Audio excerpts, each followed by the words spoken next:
नमस्कार दोस्तों, आपके अपने चैनल हिंदी साहित्य क्विज में आपका बहुत बहुत स्वागत है।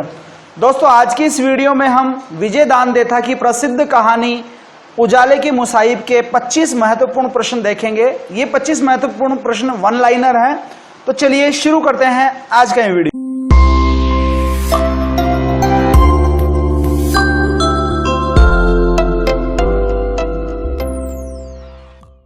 दोस्तों, कहानी का पहला प्रश्न है, उजाले के मुसाहिब कहानी के लेखक कौन है? तो जैसे कि आपको पता होगा, इस कहानी के लेखक है विजय दान देथा।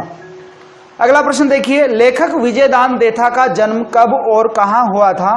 लेखक विजय दान देथा का जन्म 1 सितंबर 1926 को राजस्थान राज्य के जोधपुर जिले के बोरुंदा में हुआ था। प्रश्न नंबर 3, उजाले के मुसाहिब कहानी कब पूर्ण हुई थी, यानी पूरी तरह से ये लिखकर कब तैयार हुई थी? तो इसका सही उत्तर होगा 1 मार्च 1998 रविवार। राजा के दरबार में कुल कितने रत्न थे? तो राजा के दरबार में थे कुल 9 रत्न। अगला प्रश्न देखिए, प्रश्न नंबर 5, जैन महात्मा ने राजा को क्या उपदेश दिया था? जो जैन महात्मा आए थे राजा के राज्य में, उन्होंने उस राजा को क्या उपदेश दिया था? तो जैन महात्मा ने उपदेश दिया था कि काले घने अंधेरे को मिटाकर तुम्हें संपूर्ण उजियारा जगमगाना होगा। ये उपदेश दिया था राजा को जैन महात्मा ने। अगला प्रश्न देखिए, अंधेरा मिटाने के लिए महात्मा ने राजा को क्या साधन दिया था? तो इसका सही उत्तर है प्रवचन के बहाने सूरज की दिव्य किरण दी थी। प्रश्न नंबर 7, अंधेरा मिटाने के लिए प्रथम उपाय किसने बताया? इसका जवाब है राजा ने, यानी राजा ने सर्वप्रथम अंधेरा मिटाने का पहला उपाय बताया था। प्रश्न नंबर 8, राजा ने अंधेरा मिटाने का पहला उपाय कौन सा बताया था?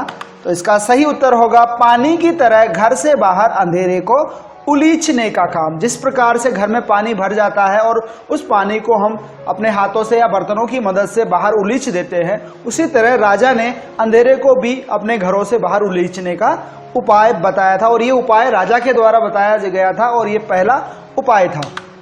प्रश्न नंबर 9 देखिए, अंधेरा उलीचने का काम कौन सी रात को किया गया था? जैसा कि आपको पता है, अंधेरा रात में आता था, और अब प्रश्न बनता है कि अंधेरा उलीचने का काम कौन सी रात को किया गया था?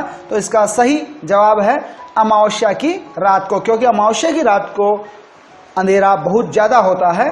प्रश्न नंबर 10 देखिए, आधी रात ढलने पर राजा को कौन सताने लगा? जिस रात अंधेरा उलीचने का कार्य किया जा रहा था, उस रात राजा को कौन सताने लगा था? तो इसका सही जवाब होगा नींद, यानी राजा को नींद सताने लगी थी आधी रात के समय। प्रश्न नंबर 11, गुमशुदा गाय भी एक बार तो पुराने खूंटे पर लौट आती है, कहानी में यह वाक्य किसने कहा? इसका सही उत्तर होगा राजा ने अपने मंत्रियों से यह वाक्य कहा था। प्रश्न नंबर 12, राजा ने अंधेरा दूर करने का दूसरा उपाय क्या बताया था? पहला उपाय अंधेरा उलीचने का काम था, और दूसरा उपाय क्या बताया था? आइए देखते हैं। प्रश्न नंबर 12 का सही जवाब होगा रसोई के धुएं की तरह अंधेरे को पोतने का। जिस प्रकार चूल्हा जलाने से रसोई के धुएं की वजह से रसोई में चारों ओर अंधियारा छा जाता है और कालीमा आ जाती है दीवारों पर, और उन्हें पोत कर वापस उजियारा लाया जाता है, उसी बात को ध्यान में रखते हुए राजा ने अंधेरे को पोतने का उपाय बताया। प्रश्न नंबर 13 देखिए, अंधेरा तो फकत सूरज की लपटों का धुआं है। जैसा कि अभी हमने देखा कि सूरज की जो लपटें हैं उसका धुआं है, ऐसा राजा ने माना। और अगला प्रश्न देखिए, प्रश्न नंबर 14, अंधेरा पोतने का कार्य कब किया गया? तो अंधेरा पोतने का कार्य किया गया था कृष्ण पक्ष की पंचमी की रात को। प्रश्न नंबर 15, राजा ने अपने नवरत्नों की तुलना किससे की थी? इसका उत्तर होगा 9 सूरज से, यानी राजा अपने नवरत्नों को 9 सूरज के समान मानता था। प्रश्न नंबर 16, दिए की लौ को देखकर राजा को क्या उपाय सूझा? जब राजा ने दिए की लौ को देखा तो उसके मन में अंधेरे को भगाने के लिए कौन सा उपाय सूझा? तो इसका सही जवाब होगा अंधेरा दूर करने का तीसरा उपाय, यानी मशाल जलाकर अंधेरा भगाने का। यानी जिस प्रकार अंधेरा भगाने के लिए हम दिए की लौ जलाते, उसी प्रकार अगर हम मशाल जलाकर पूरे राज्य में रखें तो अंधेरा भाग जाएगा, ऐसा राजा का मानना था, और इस तरह से उन्होंने तीसरा उपाय बताया। प्रश्न नंबर 17 देखिए, अंधेरे को जलाने का प्रयास कब किया?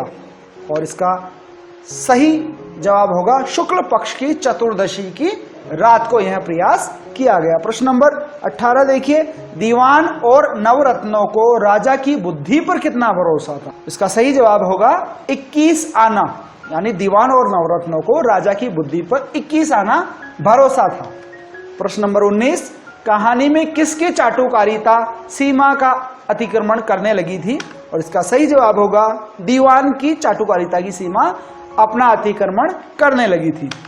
प्रश्न नंबर 20, हाथी को बांधने के विचार से राजा के मन में कौन सा उपाय आया? इसका सही जवाब होगा सूरज की किरणों को बांधकर रखने का चौथा उपाय राजा के मन में आया। प्रश्न नंबर 21 देखिए, अंधेरा भगाने के लिए पंडितों ने पांचवा उपाय क्या बताया? अभी 4 उपाय राजा ने बताए थे और 5वां उपाय पंडितों ने बताया, और ये 5वां उपाय था शंकर भगवान के नंदी जितना प्रचंड खरे सोने के सांड का दान करके 7 दिन का अखंड मौन राजा को रखना होगा। यह उपाय पंडितों ने राजा को बताया। प्रश्न नंबर 22 देखिए, राजा द्वारा सोने के सांड का दान किसे करना होगा? अभी हमने पिछले प्रश्न में पढ़ा कि राजा द्वारा एक सोने के सांड का दान करना होगा 5वें उपाय के तौर पे। तो अब प्रश्न उठता है कि यह सोने के सांड का दान किसे करना होगा? तो इसका सही जवाब होगा पंडितों को। प्रश्न नंबर 23 देखिए, गरीबों के लिए किसके दान के बारे में बताया? यानी पंडितों ने गरीबों के लिए किसके दान के बारे में बताया था? तो इसका उत्तर होगा गरीबों के लिए सोने के गणेश भगवान के चूहे जितना दान गरीबों को करने के बारे में राजा को पंडितों ने बताया। प्रश्न नंबर 24, अंधेरा भगाने के लिए ज्योतिषाचार्यों ने अंतिम उपाय क्या बताया? यानी कहानी के अंत में जो अंधेरा भगाने का अंतिम उपाय ज्योतिषाचार्यों ने बताया, तो वह क्या था?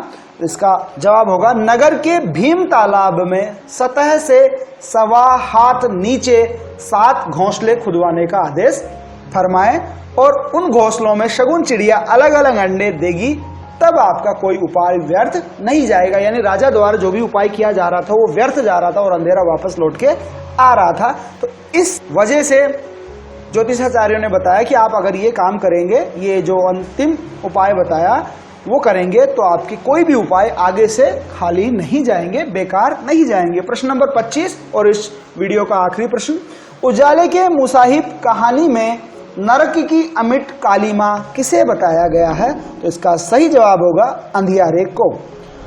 तो धन्यवाद साथियों, आज की इस वीडियो में बस इतना ही। उम्मीद है वीडियो में दिए गए प्रश्न आपके लिए फायदेमंद होंगे। अगर आपको वीडियो पसंद आया हो तो वीडियो को लाइक जरूर करें। चैनल को अभी तक आपने सब्सक्राइब नहीं किया है तो चैनल को सब्सक्राइब जरूर करें और बेल आइकन को दबाकर नोटिफिकेशन जरूर ऑन कर ले। तो चलिए मिलते हैं अगले वीडियो में। धन्यवाद दोस्तों, जय हिंद, जय भारत।